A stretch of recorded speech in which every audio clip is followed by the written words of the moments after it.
So I was watching the School of Hard Knocks podcast earlier today with Simon Squibb. He was the guest on the podcast.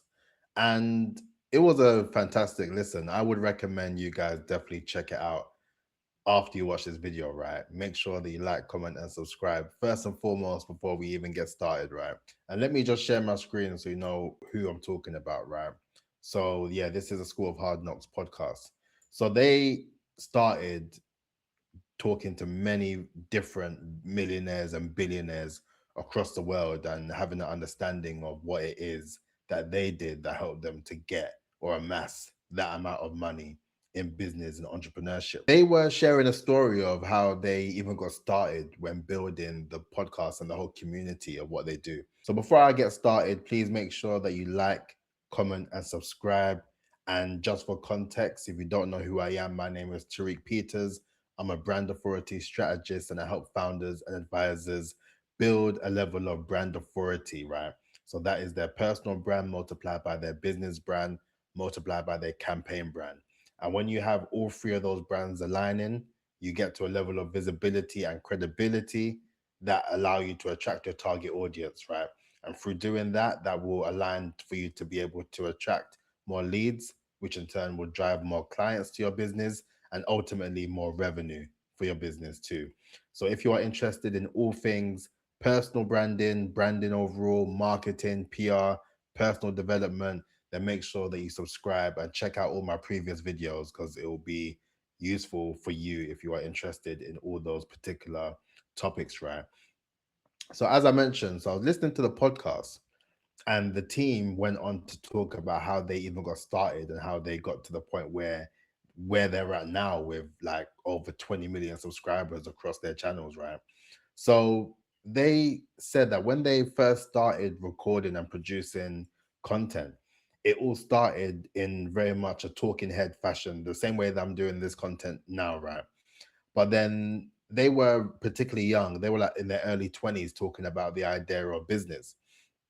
So then they made the point that a lot of the people watching their content didn't necessarily relate to them. Not many people could relate to a bunch of 20-year-olds talking about business. It just didn't seem to resonate with their sort of viewership.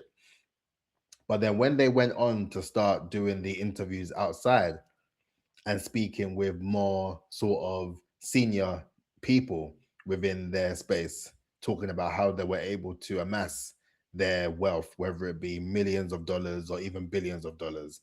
And then when that sort of transition happened, that's when everything just changed for them and everything just exploded as far as their sort of popularity is concerned.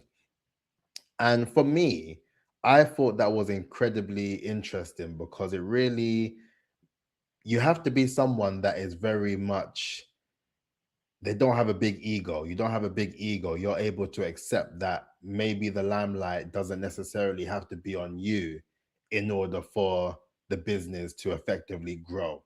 And that takes a lot of sort of awareness and it takes a lot of humility in order for you to get to that stage where you understand what you need to do in order to build your brand the way it needs to be built. The one thing that you need to figure out and what you need to do in order to fix your brand so it is never deemed as boring or never deemed as something that just isn't interesting enough is you need to learn to collaborate, right? You need to learn to collaborate and build strategic partnerships with people within your industry and your niche and beyond, right? You could very well have a fantastic brand, right? You could have an amazing brand, an amazing personality per se. But if you decide that you don't necessarily want to collaborate with anyone or you don't want to kind of share your expertise or have that level of borrowed credibility with other people within your industry or niche, you may find yourself in a pickle where it then becomes a thing where it's very hard to continue to develop and to continue to grow, right? And for me, I'm a big believer that in this life, in this world, you can't go all the way alone. You can't do it all by yourself. You need a team, right? Or whatever that looks like. And even with the team, you then need an ecosystem. Nothing runs as far as a business is concerned without an ecosystem. You need an ecosystem to thrive. And that's the reason why competitors within your industry, peers within your industry, they're all important. Everyone plays a position and a role within the ecosystem being able to run effectively and efficiently. For context, I have been in the PR industry for almost a decade, right? But I only started my journey as a solopreneur on the journey of building a seven-figure brand in July 2024. So I'm under 2 years in this journey myself, right? And it's been an interesting journey at that, because a lot of it was me really keeping myself to myself more so, if I'm being very transparent, because I knew that I had a lot of work to do. I had a lot of work to do. I had a lot of groundwork that I had to be getting done, right? I just felt that I never had the time to be necessarily working with anyone else or collaborating or anything, because I had to get a lot of stuff done in a short space of time given my circumstance. But now that I'm in this position now, I understand the importance of what it means to build those strategic partnerships. And that is one of the S's within the phases framework, strategic partnerships. That's why I believe it is so important. And it's fair to say now I do a lot of partnerships. I do a lot of strategic partnerships in a way that I'm able to provide value, and we're able to provide mutual benefits for both parties, right? And for me, I then realized that the idea of building a level of collaboration, right, is down to the fact that you are doing it to have that level of borrowed credibility, right?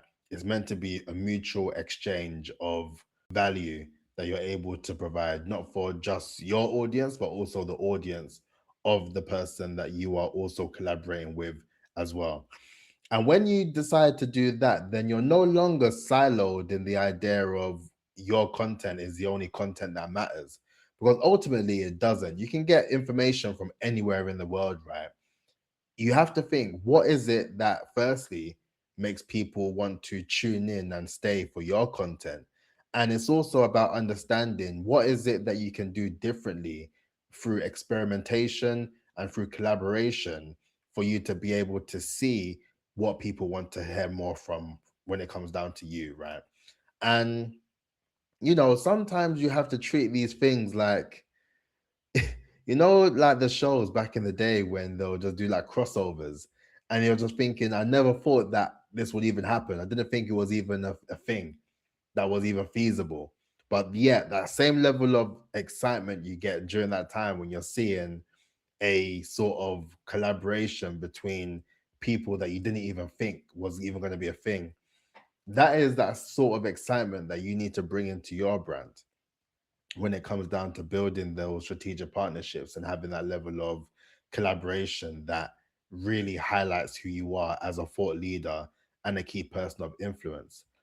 And when you start to do that, then you start to realize, right, that the idea of collaboration is super important, because there is no better way of being able to share your teachings and your learnings and your audience with people who are on the same objective and mission as you, right?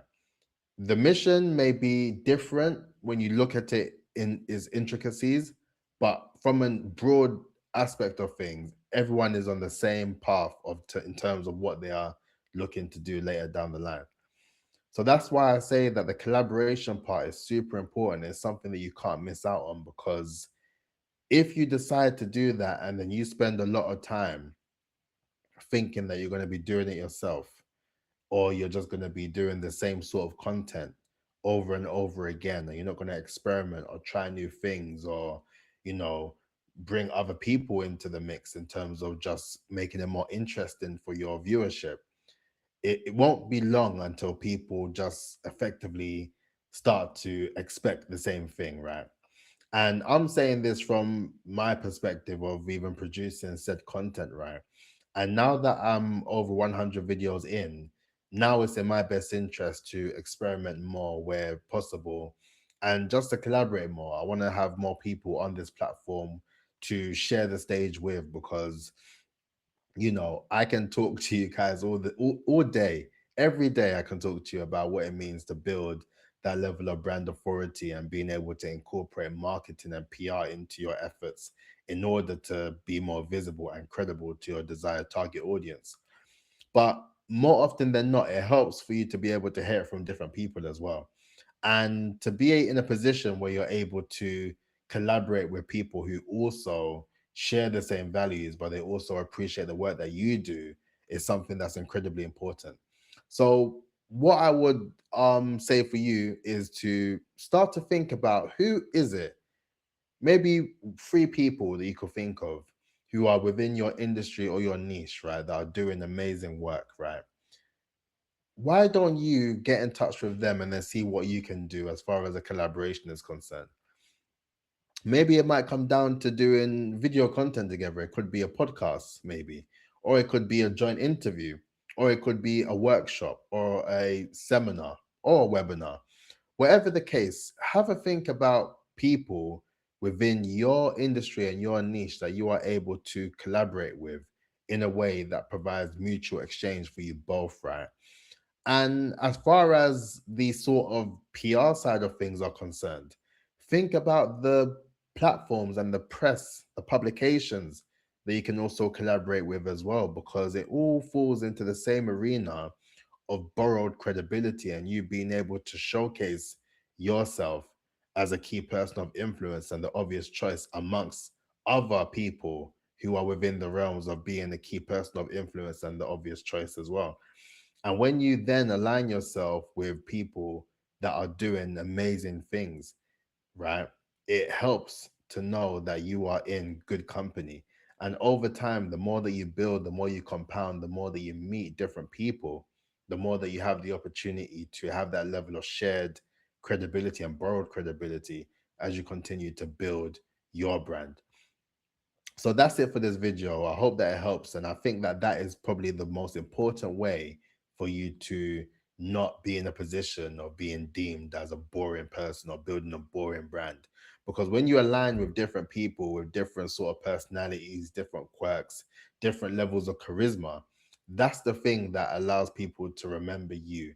And then from the idea of collaboration, then they start to remember what the thing was that made them gravitate towards you in the first place, knowing that there's so many various other people doing somewhat similar work. And that's where your brand truly steps in as a way to shine, because in the midst of now collaborating and working with different people and putting your best foot forward, there's always that there's always that idea that people remember why it is that they always gravitate towards your work and what you do as you continue to build in real time. So that's it for me. If this video has helped, then please make sure that you like, comment, and subscribe, and I will catch you tomorrow. Peace out. Look after yourself.